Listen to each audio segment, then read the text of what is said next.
Shalom. Welcome to Understanding the World with Rabbi David Kaufman. I am excited today that we will be joined by Dr. Walid Phares just in a little bit, probably about 15 minutes or so. He happens to be testifying as part, or at least participating in a committee meeting with Congress on Capitol Hill today. And so needless to say, real world situations take precedence over the show. So we understand that. We're looking forward to having him on. I'm joined in the studio also by Mark Finkelstein, Jewish Community Relations Director of Jewish Federation of Des Moines. And we will be talking with Dr. Phares in just a little bit.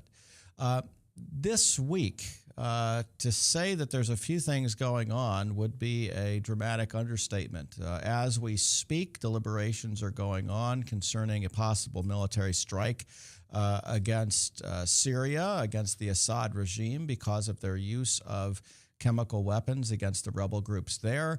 Similar conversations are going on in Britain and in France.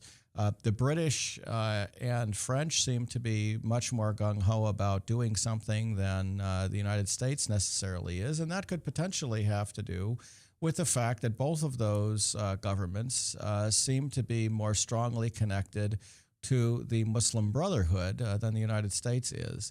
The Muslim Brotherhood being the main opposition in Syria. So where we have more concerns about who is necessarily going to take over after Assad leaves, those countries are much more strongly supporting the opposition in Syria than we are.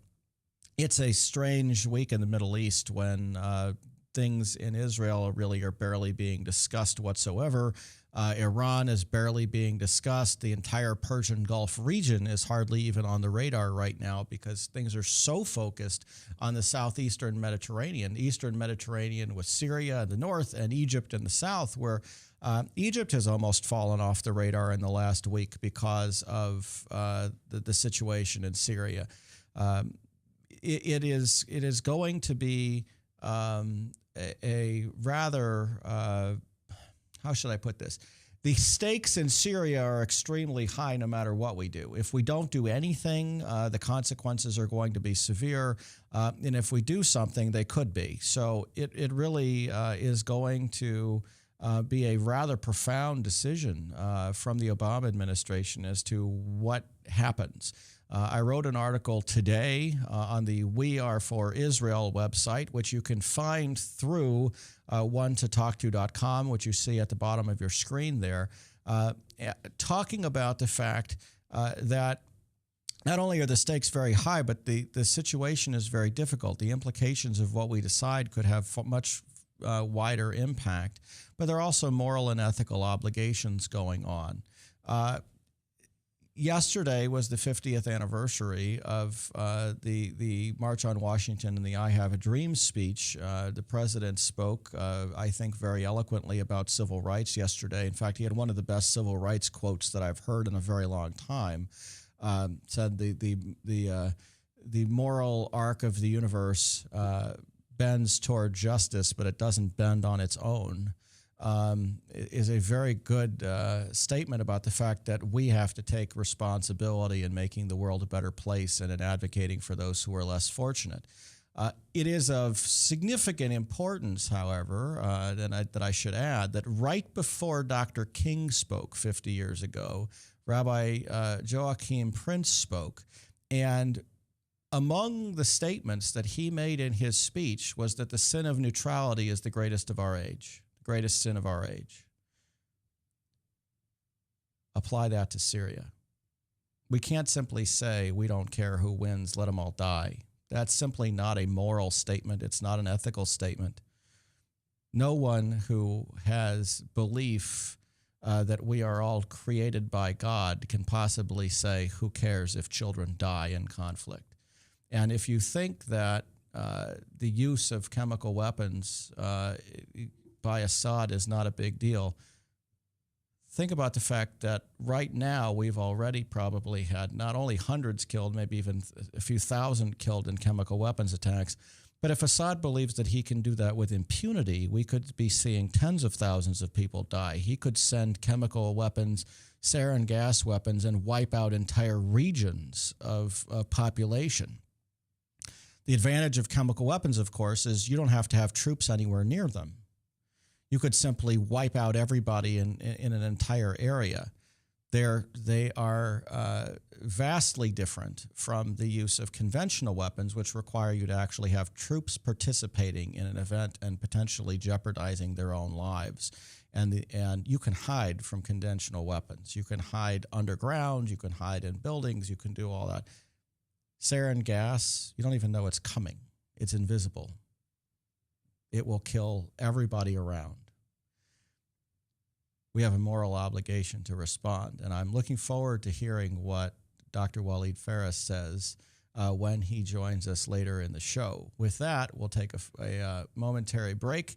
We'll be right back on Understanding the World with Rabbi David Kaufman. If Tom Coates from Consumer Credit of America was your personal webmaster, Tom would filter out all bad debt emails. If Tom was your mailman, you'd never get any debt reduction junk mail. If Tom Coates was a lineman, he'd block any phone calls offering to reduce your credit card debt. Hi, I'm Tom Coates with Consumer Credit of America, and we're still your best choice for credit counseling. We're local, we're accountable, and we can do more. You make the call when the time's right for you. When it comes to competition, there really is none for Consumer Credit of America.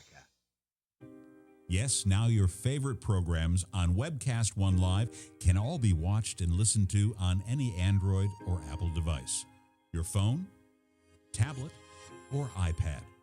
Yes, your favorite shows on Webcast One Live are available live or on podcast wherever you go. Let me introduce to you some of our great shows.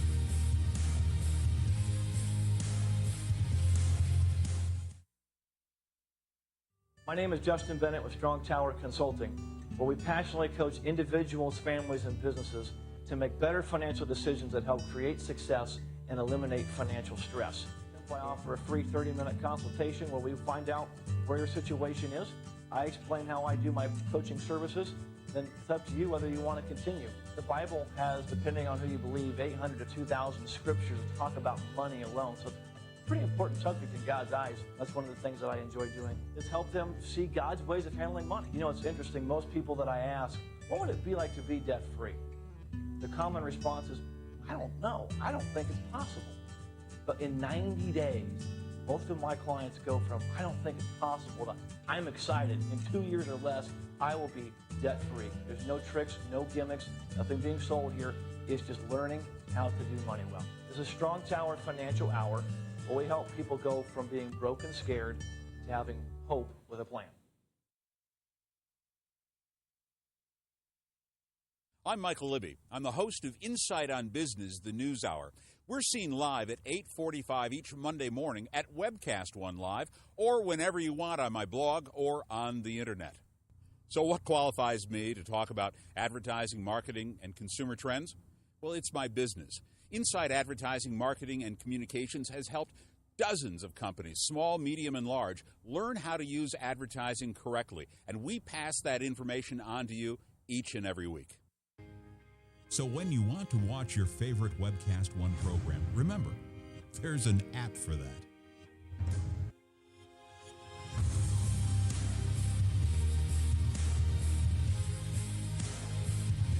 You know, there's an app for that.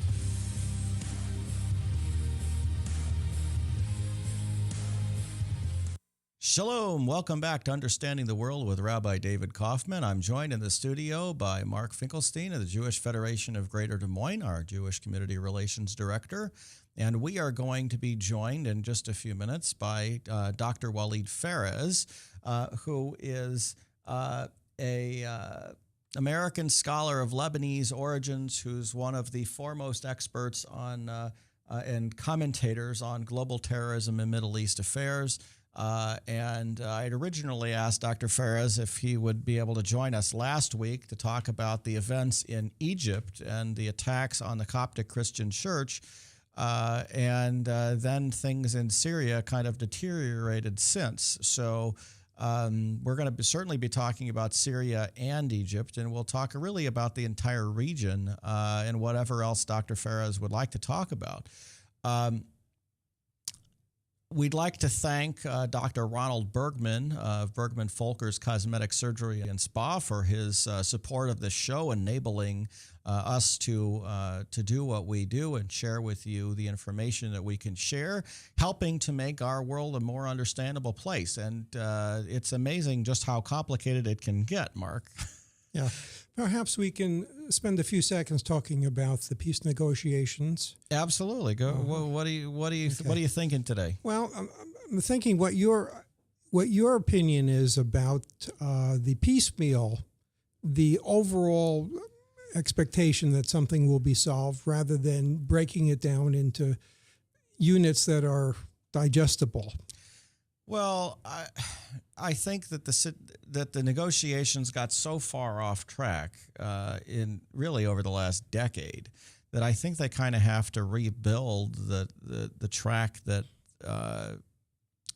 negotiations can move forward. And the five major issues are border security, refugees, Jerusalem, and recognition of the Jewish state. Settlements kind of fall into the borders category, and as do territorial swaps. The simplest of those is probably borders, because the security situation could involve Israeli troops or international troops being stationed on the eastern side of a Palestinian state, whatever that's going to be. But regardless, and dealing with Gaza too as a whole separate situation.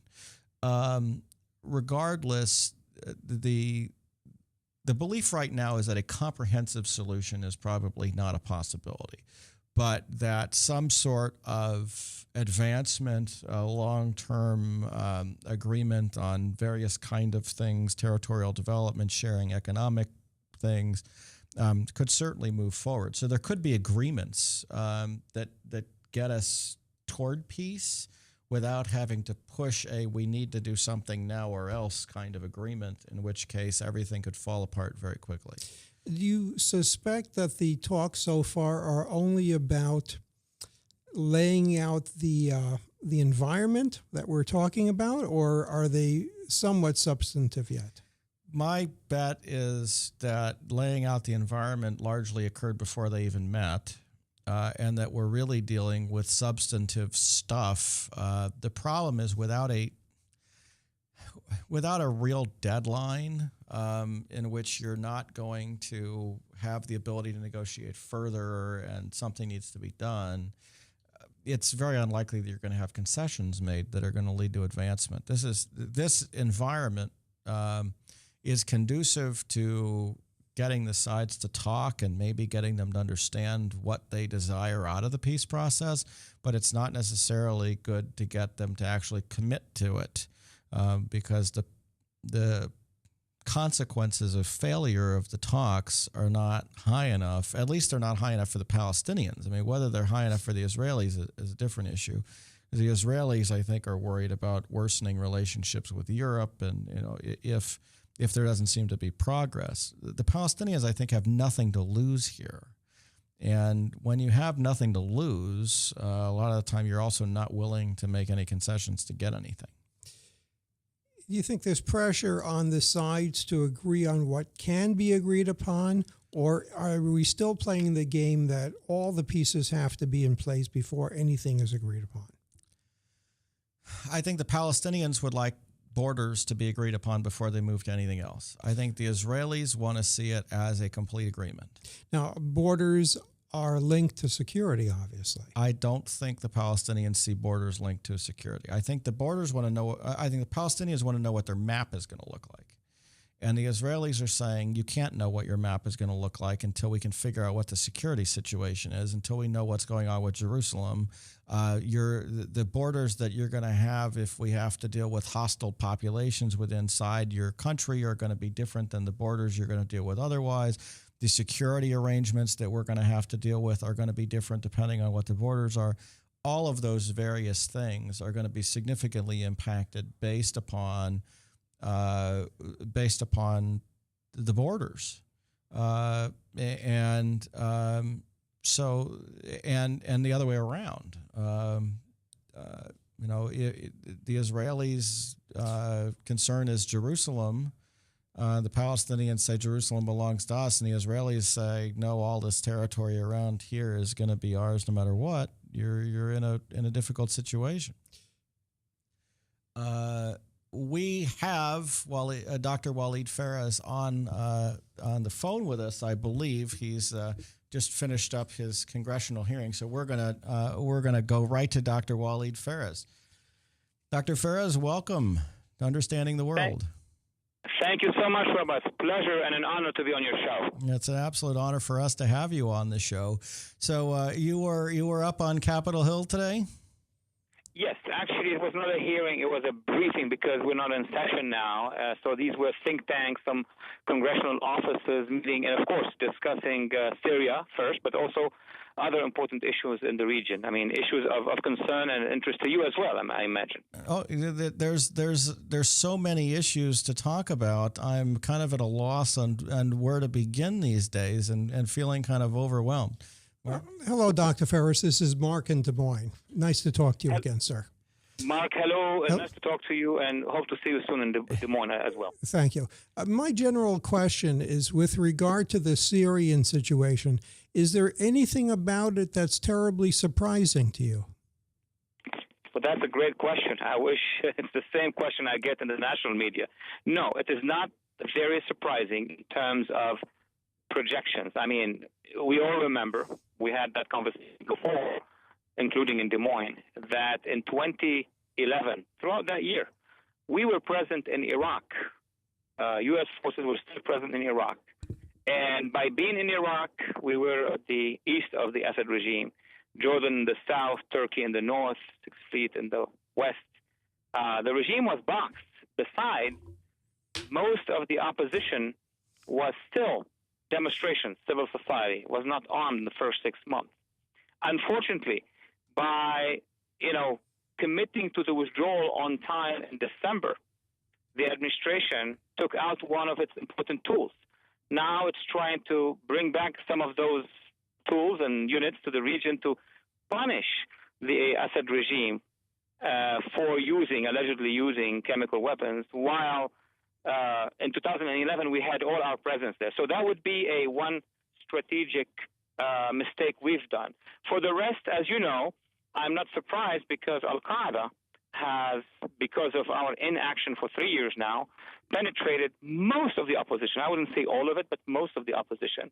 And on the other hand, because we abruptly quit Iraq without any alternative, without having a government behind us that would be our ally, Iran has penetrated Iraq, and now they are present in Syria, and Hezbollah is present. So to answer your question in one sentence, I am not surprised. If we don't have the correct policy, we're going to, at the end of the day, have to pay a higher price to fix it later. Now, Dr. Phares, I have been looking at trying to figure out what the United States can do militarily, and I mean, potentially to affect the regime in such a way that they can't use can't use chemical weapons anymore, even to discourage them from that. And I'm trying to figure out how we could do that without potentially advancing regime change, doing harm to the regime in such a way that we advance the opposition's ability to take over. Number one, I don't think at this point in time, even if it decides so, even if the U.S. will decide so, let's suppose we have unity of position here, everybody is okay, Congress, administration, and we move forward. At this point in time, we don't have even the capacity of a regime change in Syria in the next few weeks and months. Why? Because unlike in Libya, where the regime was isolated, he didn't have allies in Egypt, in Tunisia, in the Sahel of Africa. He may have had some support by the Russians on the Security Council, but that was it. They even, let go of him when they accepted the resolution 1973, allowing the use of force to some extent. So Assad is in a different situation. Assad basically is an ally, a strategic ally of the Iranian regime, and that's from Assad, the dad, Hafiz al-Assad and Khomeini, and now Bashar al-Assad and Khamenei, which means that Iran will have to assist the Syrian regime, and they made their intentions known over the past 3-4 days. They said, if Syria is attacked or is hit, we will retaliate. So that's the first problem to deal with. Number two, the Iraqi leadership, though they don't demonstrate it all the time, but practically they are assisting Assad. They are allowing the Iranians to send weapons and to send past the Iran elite revolutionary guards. But also, as important, to the west of Syria, Hezbollah is an ally. And across the borders, Hezbollah is sending weapons and actually is fighting inside Syria. So to answer your question quickly, regime change at this point in time would actually mean a war with 4 regimes. It's not one regime. So we need to be very attentive that even if we engage, even if it's going to be a salvo, couple waves of missiles and maybe bombing some of the issues, then you're going to have a reaction by all these 4 regimes. I hope the administration has made plans for that, because if we engage in military action and don't have projection, then it will be a problem. Yeah, that was my concern, and I saw an article that Maher Assad may have been responsible for launching the chemical weapons in the 4th Division, and that maybe the United States and Britain would go in and attack the assets of the 4th Division, and that might be a reasonable thing for them to do. And I'm thinking to myself, well, this could potentially destabilize the whole government. It could destabilize the government if we're talking about the Syrian government, I imagine, right? Yes. Yeah. Well, if it destabilized the government to a point where it would collapse, that would be part of something bigger that we could have done a while ago. The other problem that would emerge, if we destabilize or begin crumbling the regime, who are our partners for Absolutely. the second stage? Who will come to power? And are we going to have anti-American jihadists? That's the big question of the day. So, again, we were forced to move into this situation not because of our planning, but because of weapons were used, chemical weapons were used. And to tell you the truth, in my own analysis, I'm surprised that Assad used them. He didn't have to use them. But using chemical weapons, he knew that we will have to react. Dr. Phares, reports today indicate that Russia has sent at least 1 warship to the Mediterranean. What is it doing there? Look, Russia and Syria, we have to always remember, have a defense treaty agreement or cooperation military agreement. It's automatic. Russia also has a naval base in Tartus, which is one of the Syrian ports on the Mediterranean, which means that the Russians will have to show that they are present. Will that mean that the Russians are going to use their assets against ours? I hardly believe so. But this is a message by the Russians that if you are going to use air force or missile capacity, we will be there and we will equip the Syrians later. But my concern is not the first wave of whatever action we're going to take. My concern would be that the Russians will equip the Syrians in response to our first wave if we engage in it. Dr. Phares, how do you read the American public these days with regard to the Syrian issue? The public opinion? Yes. Well, look, you and I have been reading, and all of us on this conference have been reading what the talking heads, meaning the analysts, because the analysts and the commentators are the ones who equip the public with arguments. And there are 3 major opinions in town, and that was the essence of my briefing today. You have a school of thought, and it has its impact on the public, that says we have no business in Syria. This is the Syrian regime fighting against the opposition, mostly penetrated by Al-Qaeda. So let them fight each other. I assume this is a very widespread segment of the public opinion now. To this, if I may say, there is an argument of caution. Yes, that's true. But if both are fighting against each other, don't expect both of them necessarily to be weakened by each other. What's going to happen eventually is that Al-Qaeda would get stronger over the seculars of the opposition, and the Syrian regime will get more weapons and support from Iran and Russia. So let me push it one more inch on this show, on your show, and say that if we don't do anything and follow this path, okay, let them fight against each other. Eventually, months from now, they will actually get to a ceasefire and guess what? Partition Syria into two radical areas. That is not a good news for us.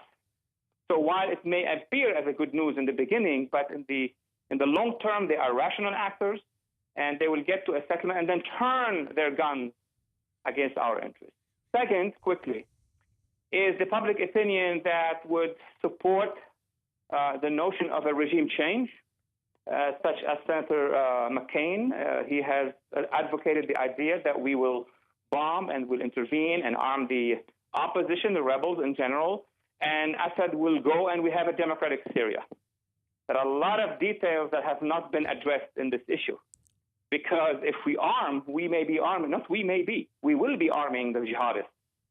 Because they are the port of entrance to the Syrian opposition. And that would mean that we will replace Assad with a jihadi regime.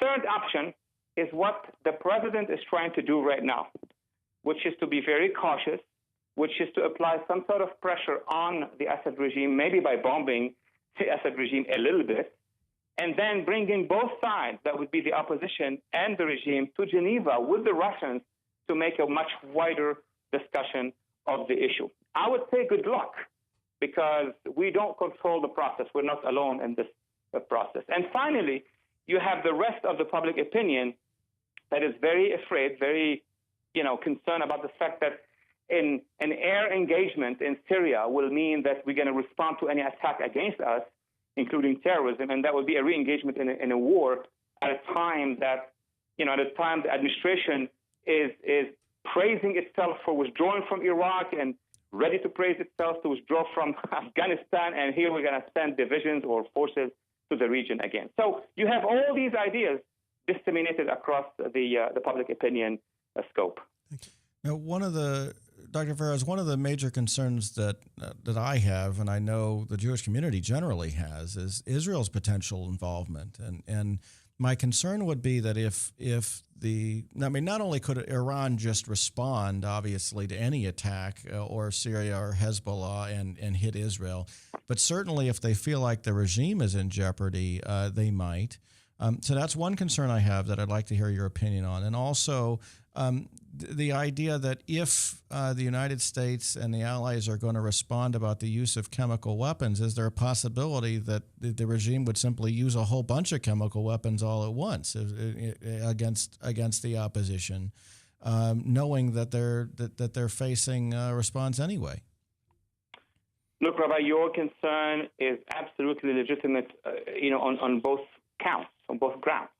Number one, Israel is not very far and remote from what's happening in Syria today and in the region in general. I mean, first of all, geographically, it's across from the border from the Golan Heights, and it's across from the border from southern Lebanon with Hezbollah, and it has to its southern flank Gaza with Hamas, which still acts as a strategic ally of Iran. So geographically, it's right there. But more than geographically, yesterday and the day before, over the past 48 hours, I've been on Arab TV and engaged in discussions with people representing all parties, including the Iranian, Syrian Hezbollah side and the Brotherhood side and the secular side. There is a common note, a common tone representing the views of the axis led by Iran. That would be Syria, part of Iraq, and Hezbollah, and the Iranians, who are clearly saying that if America strikes Assad in any form or shape, this whole alliance axis will strike back at Israel. So here we're not talking about possibilities. We're talking about determination on their part. And they're not doing it on ideological grounds only. That's important to understand. This is for them the way to get out of the trouble. This is for them the way to corner the Sunnis, to corner Saudi Arabia and Qatar and Kuwait by telling them, look, you are fighting me with the Americans, and I am fighting against Zionism, and I'm fighting against Israel. So This explains why we've been seeing now Israelis going and collecting their gas masks, and then their other equipment, because the Israeli government does not joke with those issues. And to come quickly to your second point about chemical weapons, the problem in Syria is that the regime has control over these type of weapons, chemical, biological also. We have not seen those yet. And also the opposition can and could seize some of those. And as I said earlier, the Iranian-Syrian axis could use them, including against the Israelis if cornered. And the opposition could trigger a confrontation also with the Israelis to show itself that it's nationalistic and jihadistic and what have you. So the Israelis are in a very, very delicate situation at this point in time. Dr. Phares, we're going to take a short break, and when we get back from our break, I think we'll be on Skype at that point. So we look forward to hearing more in just a few moments.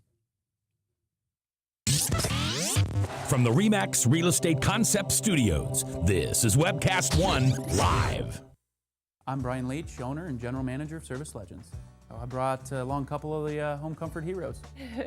Hi, I'm Tammy Wells. I am Nick Wondershot. I'm administrative manager. I am the senior technician from Service Legends. It seems like every good thing, when you feel it to the bone that it's good, there's a lot of hard work put behind it. I don't think that you can fake it and have it turn out good. You know, if we seem like, okay, that's just weird, it's just a furnace, why would you believe so deeply in a furnace?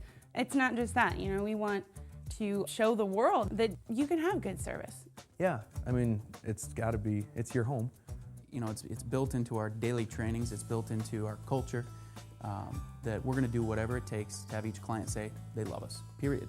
That's why we spend all the hours in the training that we do. And if we guarantee it's gonna be a good experience for you, or else it's free, what type of work do you think we're gonna do? There is a guarantee.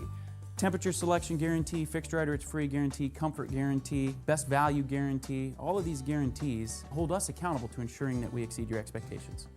And if for whatever reason we'd fail and we can't make it right, we guarantee all of those guarantees with a 100% money back guarantee. I mean, if you don't think that your technician can fix it right, are you gonna say that to a client? No.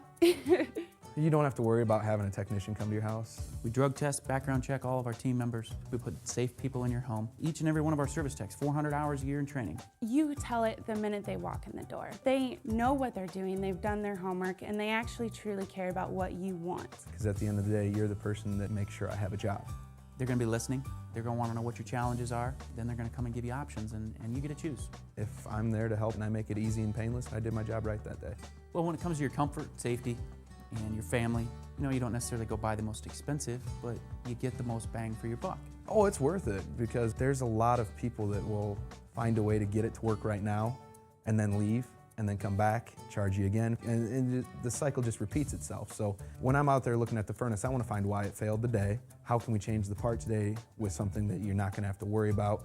Is it worth changing the part today? I mean, you can put a lot of money into a furnace. I can fix parts all day. There's good job security in that for me. But is it the right thing for you? I get a lot of the phone calls of after the technicians are there. They're just in awe. They're like, wow, you guys are great.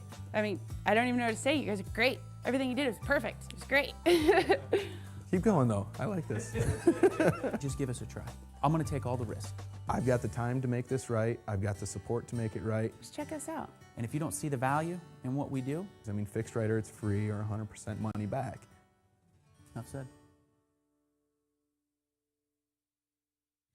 Shalom. Welcome back to Understanding the World with Rabbi David Kaufman. I'm joined in the studio by Mark Finkelstein of the Jewish Federation of Greater Des Moines, and we're joined by Skype by Dr. Walid Phares. Dr. Phares, it's great to have you on Skype.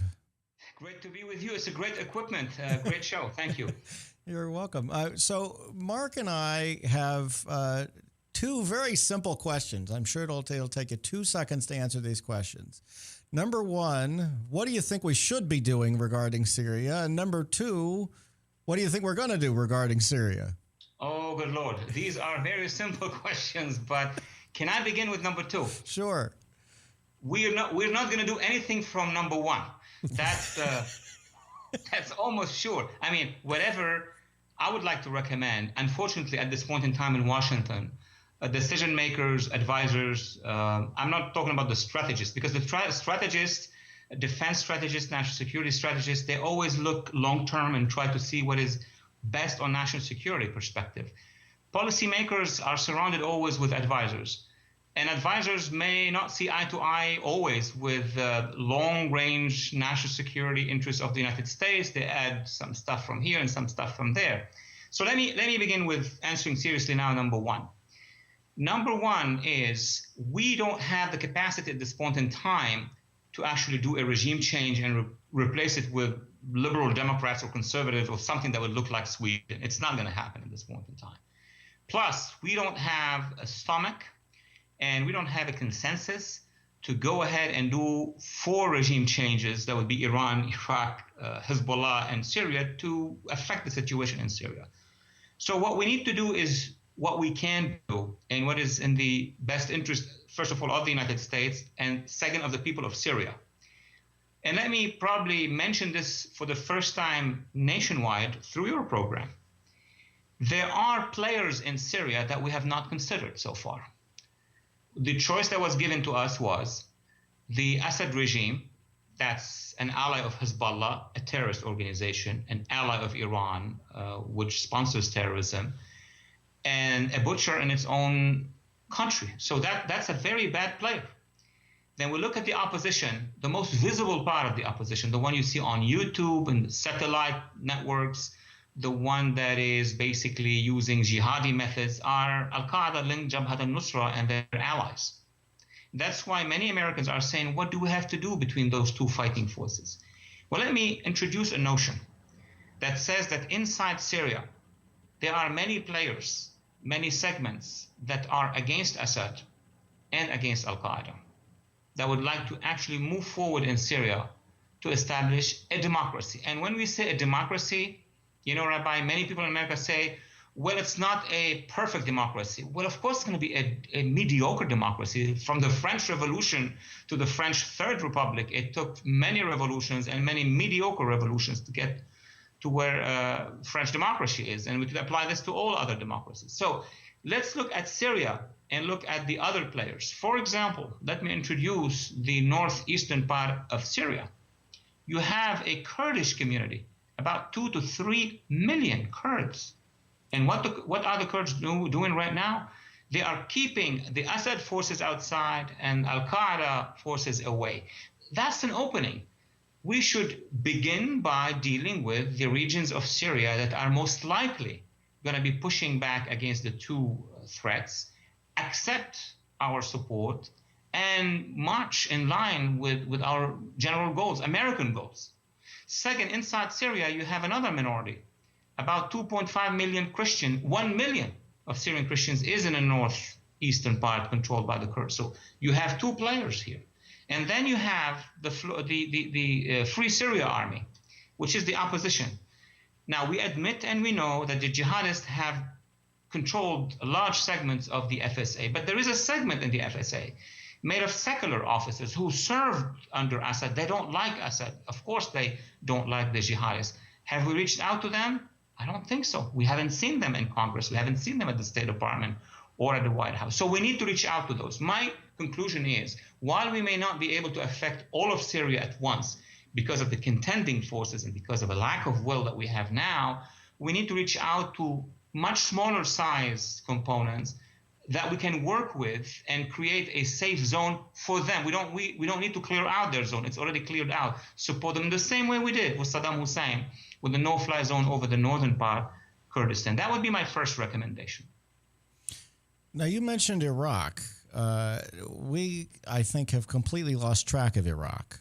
And it sounds like you're saying that Iraq is allied with Syria and Iran and are not necessarily doing what the United States would like them to do. Is that kind of the general perspective? Yes, Rabbi, that's the general perspective. That is not, we don't need an effort to realize that. It's in the Arab media. It's, if you read Arabic media, and many among us can, and now it's in English, so we don't need to know the language, the debate is clear.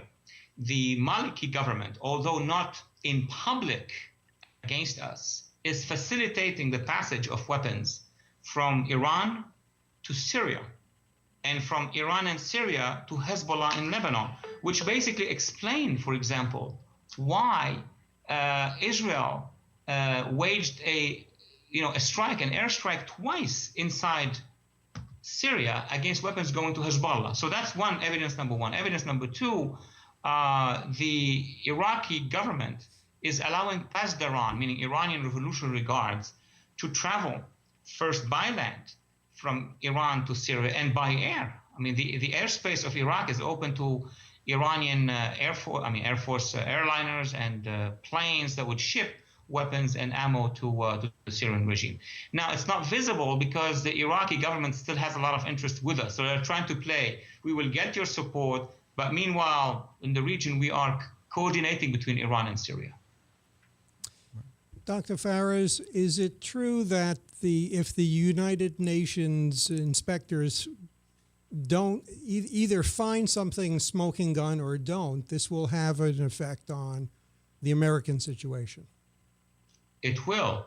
If that UN delegation or mission fails to determine, number one, that chemical weapons were used, number two, that they were used at the instigation or by order instructions from the Assad regime, we are we meaning the U.S. government administration, that is, in trouble, because we would have waged a campaign, a political one, a diplomatic one, and we are very close with our assets. We are about to do action while we have not been ensured that this weapon was used and was used by the regime. Now, what we have heard, Doctor, is that the intelligence community will provide the administration with enough information, hopefully accurate information, so before any action is taken, the international community will have to hear the case for Syria from the president himself. So that's why I do anticipate that if the president is going to give those orders, he will have to give them after he makes the case. He will say, this is what we know, this is what we were able to get. And President Obama will have to be, of course, very careful. He knows that. We had a similar situation in 2003, whereby we thought that they were weapons of mass destruction in Iraq. And in my view, and you know it, I thought, and I had indications that it existed. It was only sent out from Iraq before we do the operation. Now, Dr. Phares, I originally wanted to have you on the show last week to talk about what was going on in Egypt. And the situations in Egypt and Syria are kind of, we're finding ourselves, on the one hand, in Egypt supporting the military against the Muslim Brotherhood, and the Muslim Brotherhood is attacking the Christian community. And then here we got in Syria, we've got the Christians on essentially largely supporting the regime against the Muslim Brotherhood in Syria. How do those connect, and what are your thoughts on what's going to happen in Egypt now?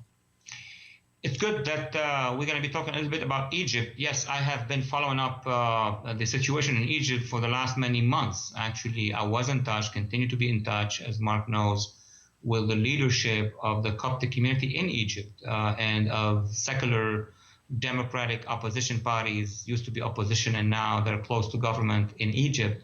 And I have debated many Islamists who belong to the Muslim Brotherhood past regime and now the new opposition. So this is the situation. The administration, when the Arab Spring began in Egypt, made a choice.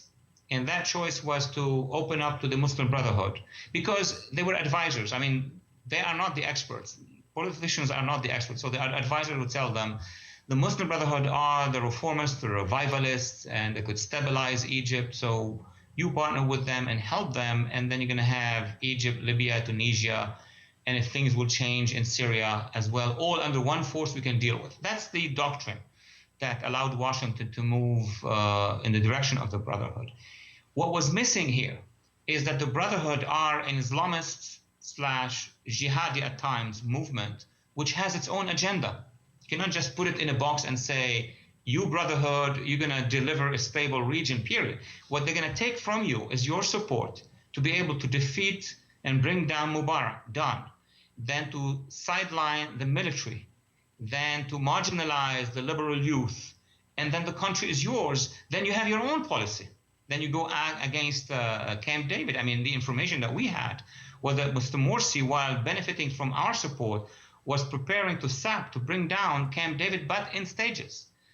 Now, many Egyptians, especially the youth, those who rose first in January of 2011, rejected the Muslim Brotherhood agenda. They know them. They understand that Mr. Morsi was in the business of being elected one time and then, setting the operation, the motion to establish an Islamist state. And if he establishes an Islamist state, the next elections will be won only by Islamist political parties. So a popular movement began in Egypt. And that popular movement we saw for many, many months. They were demonstrating, and the Morsi regime was suppressing them.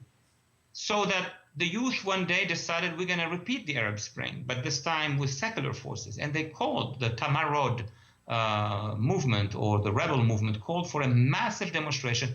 And let me just say one thing about that demonstration.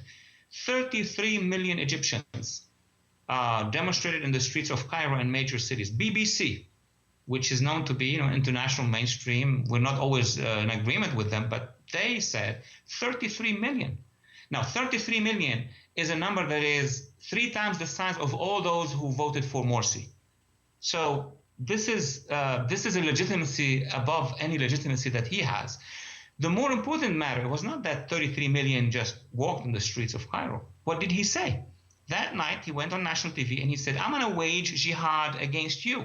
There's a speech in which he said, I'm going to, have blood and we'll, it's in the name of Allah and so on and so forth. So basically, the army, when they heard Mr. Morsi saying that he's going to engage in a civil war, then sided with the demonstrators and told Mr. Morsi, you cannot do this. You're going to be in house arrest and we're going to have another election. Washington responded by saying this is a coup. Now, there's a difference. A coup is done against the majority. A military coup is done against the majority. If you have the majority, it's not a coup. It's basically a majority manifesting itself by elections, by plebiscite, by referendum, by recall system.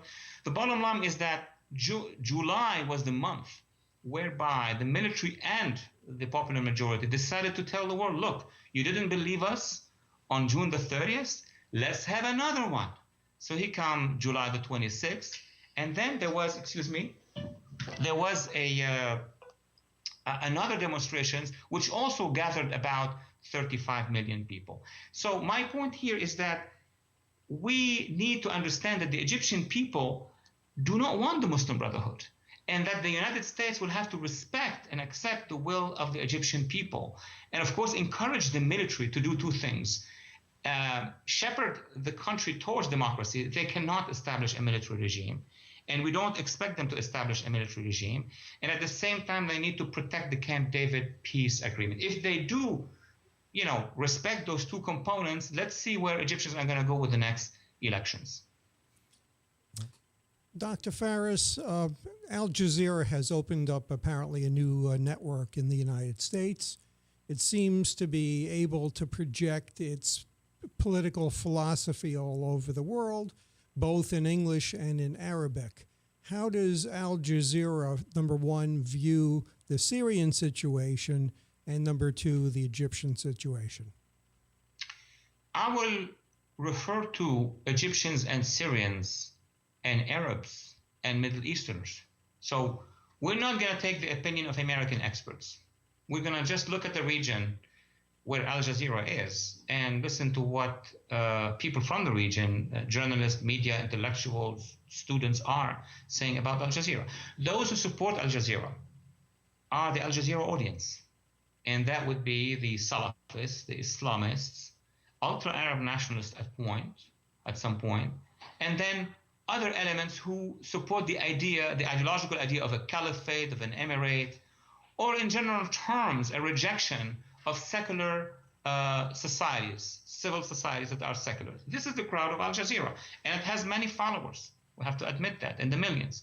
But what is interesting is that since the revolution, the second revolution of Egypt, we start to see that silent majorities, the ones that advisors in Washington have been framing as pro-jihadist, pro-Islamist, those who did not engage in political activities, once offered a choice between basic civil society, peaceful options on the one hand, and Al Jazeera narrative for jihad and for Salafism and Emirate, they overwhelmingly chose the other one, meaning civil society. And the proof was that in Egypt today, you have 90% of media reflecting, let's say 65 to 70% of the population do believe that Al Jazeera incited for the Muslim Brotherhood takeover, incited for a jihad waged by the Muslim Brotherhood. These are not my quotes, and I go on Al Jazeera whenever I'm invited, but these are the quotes from 70 to 75% of media in Egypt. So that is the case in Egypt. The opposition, the secular opposition in Tunisia is also criticizing Al Jazeera, definitely in Syria and large segments of Iraq. Those who are against the view of the Salafists, and of course in this case the policy of Qatar, do criticize Al Jazeera. But it's not only those, it's not civil societies. Moderate Arab monarchies such as Bahrain, Saudi Arabia, UAE, Kuwait also have said that Al Jazeera is not representative of the majority of Muslims and Arabs and is representative of the Salafi view. Now, coming to America, Al Jazeera has, and of course it's Qatar's money, bought a huge American network.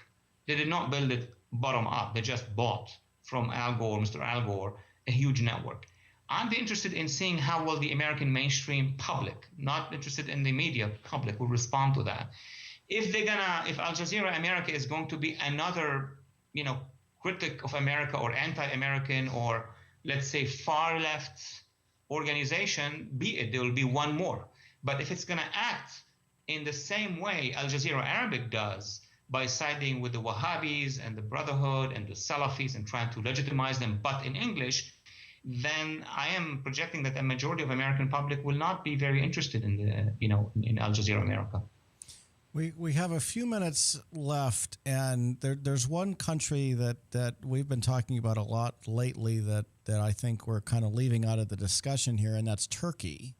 And what are your thoughts on Turkey's influence regarding Syria and Egypt and the Muslim Brotherhood and in relation to the United States as well? It depends which Turkey we're talking about. You have the traditional, classical, post-Ottoman Turkey that was a beacon of secularism. I mean, Mustafa Kemal Atatürk was the founder of Middle East secular movements. He was even anti-clerical. He was the one who brought down the caliphate. So that tradition of very secular, and most recently in Turkey, very secular also means the liberal elites who want to be part of Europe and what have you, is one thing. And then the AKP Islamic Party of Mr. Erdogan, now in power since 2002, is something else. The Islamist government of Turkey, of AKP today, is one that is allied to the Muslim Brotherhood, that is allied to Nahda of Tunisia, that is supportive of the Salafi militias in Syria and in Libya. So they have their own network. And this is also not coming just from experts in this country. This is coming from many, many Arab analysts who understood that the Muslim Brotherhood are trying to establish a sort of a pan-Islamic caliphate and have been very critical of Mr. Erdogan siding. Although Turkey is a member of NATO, it is siding, though, with the Islamists and at some point with the jihadists against liberal societies. And last point on Turkey, well, the opposition to Mr. Erdogan has demonstrated over the past few months that it is vivid, and they are young and younger, and they are from women and males, and from majority and minority in Turkey, and they do not want to see a Turkey that is extremely Islamist as Mr. Erdogan, or as they accuse Mr. Erdogan of establishing. I want to give you a few minutes here to talk about whatever's on your mind, or if there's anything you'd like to share with us that you're working on, or I don't know what kind of projects you have, books you're working on, or anything like that. I'll be very happy to be given this opportunity to, first of all, thank you so much for this excellent show, for the work you're doing, because the media issue in America is very important, in the West in general. Our mainstream media, unfortunately, and because of many, many reasons, that goes back to the classroom. The newsroom is really a product of a classroom, and the classroom in America, meaning American universities, Middle Eastern programs, international relations, Islamic studies, have been impacted for the past 20, 30 years by an infusion of petrodollars, donations that had affected the task, the mission of a balanced education. Why do you think the American public, the American government was not prepared for the Arab Spring? Because the academia of America, the academic institution of America were not prepared, have not mentioned the fact that there are pushbacks against the jihadists, against the Islamists, against the authoritarian regimes. So my call here on these programs, I call them the parallel media, via Skype and email and internet, bloggers, free radio shows, Facebookers, the social media / alternative media is going to become very important. It's the alternative media to the mainstream media, not just in terms of general American politics, but also international relations. And you know, as far as I know, that most Americans today are not taking their news, the actual real news from TV set. They're taking it from internet. So that's an important evolution. I would call it even revolution happening. Second, with regard to my own work, I am pleased to say that I'm working now on a new book. My latest book, The Coming Revolution: Struggle for Freedom in the Middle East, was published in 2010. It is the only book, and I'm proud of that achievement, that predicted the Arab Spring. And not just the Arab Spring, but also the waves of the Arab Spring. The first youth movement, and then followed by the Islamists takeover of the Arab Spring, and now the pushback by the secular societies and the minorities. So that was a book that predicted 3 years. Now I'm working on a new book, hopefully to be published in 2014, that would be a critique of U.S. Foreign policy and a projection to the future, where we should be going from here on. That would be Syria, but of course Libya, Egypt, the peace process, what we should do to encourage, and obviously the big chunk, which is Iran and how to deal with Iran. So that's what I'm working on right now, in addition to my briefings to lawmakers on both sides of the Atlantic, in Congress and at the European Parliament. Well, wonderful. Well, Dr. Phares, thank you so much for sharing your time with us today. We wish you success in your publications coming up. And I know there are many, many people who want to hear your opinion on Capitol Hill and around the world. We will have the recording of this show up both as a podcast and on the YouTube channel. You can find both of them at one2talk2.com. And those should be up later today. And I hope you'll share them with your followers. And we'll keep spreading the message of what's really going on out there so people can better understand the world. Thank you for joining us today. Thank you for helping the world to understand what's happening, and thank you for your endeavor. Thank you.